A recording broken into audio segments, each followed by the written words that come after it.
Част 5 на пирамидата на илуминатите. Добре, да видим какво става с римските букви. Значи до тях еквивалента, тук виждате, до всяка буква е еквивалента в цифра или число. Лесно се разбира на тая таблица. Като ги съберем, се вижда, че излиза точно 1776.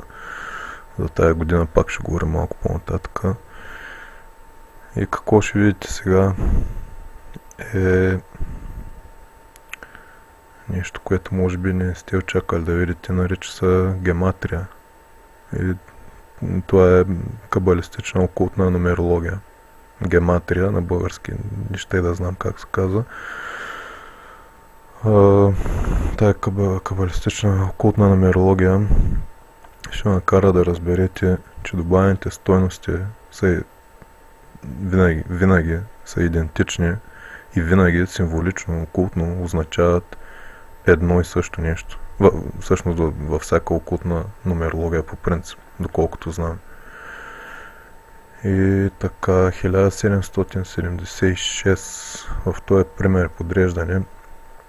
Тук какво трябва да направим е да вземем единицата, значи първото и последното от най-горния ред и да ги съберем 1 плюс 6, виждате, става 7. Всъщност всичко, което ще видите е много лесно, просто е различно от това, което сте виждали и е скрито. Просто не го знаете. След това получаваме 3 седмици 7, 7, 7. И всеки, който е запознат малко с Кабала, знае, че това е символа на Господ. Номера, който репрезентира Светата Троица на съзнанието, на душата, на вселенското и нашето собствено. Те са неизменни, неразделни. Те са едно всъщност. 777 е аспекта на божественото в човека. То е 3. Мисъл, емоция и действие. Трите аспекта.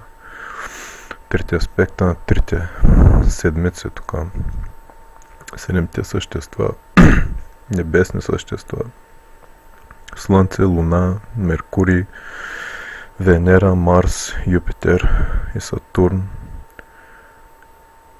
И на някой може да звучи абсурдно, че те са същества, защото никой в училище не ви е казал, че те са същества, обаче като изключим всичко окултно, ако гледате само в науката, днешната наука, просто значи, от различни места е доказано, че нашата планета също е същество. Значи Земята е същество. Земята има собствена consciousness, собствено съзнание. Цялата планета има собствено съзнание. Тъй. И също 7-те богове, познайте какво репрезентират. 7, какво друго може да е 7. Някой да е чувал за чакри. 7 чакри. Тези 7 енергийни потоци се активират най-добре. Значи някой поток се активира по-добре на едно място на планетата, друг поток се активира по-добре на различно място на планетата. Примерно на Стоунхендж се активира не знам кой поток. Не съм толкова запознат, обаче всяка чакра си има енергийно място на планетата, определено място, където се свързва много това е енергиен поток. Общо взето фръква. 7 е символ на цялост, на перфектност на Господ. И в Библията също 7. 7 е свято число, знаете. На Библията пророчеството, между другото, до момента и сигурно винаги се оказвало и ще се оказва на практика най-точно и вярно. Тя всъщност говори и за това, което се случва в момента днес изобщо по света. Идването, което е, ако не сте забелязали, леко е идването на Антихриста, на фалшивия Господ. Наближава бавно и сигурно. Може би малко хора го виждат, обаче все повече и повече почват да го виждат и по-точно действията му първо и после самия него в физическото му тяло. Окей. Сега трябва да съберем трите седмици. Опа. Трите седмици. И какво става? 21. 2 плюс 1 е равно на 3, което пак окултно символизира самото уравнение. 2 плюс 1 е равно на 3. 2 какво е? 2 за майката и бащата. Пак казвам, то е окултно число, не е тъй, то е окултно число. Той са майка и баща, той символизира. Номера 2 символизира майката и бащата. Майката е святата жена, бащата е Господа Създател. Едно окултно е свято дете. 2 плюс 1, какво се получава? 3. 3 е троица, номер на обединение, на мисъл, емоция и действие. 3 пак е свято число. Значи, тук става още по-интересно, вижте какво става. 3 е свято число.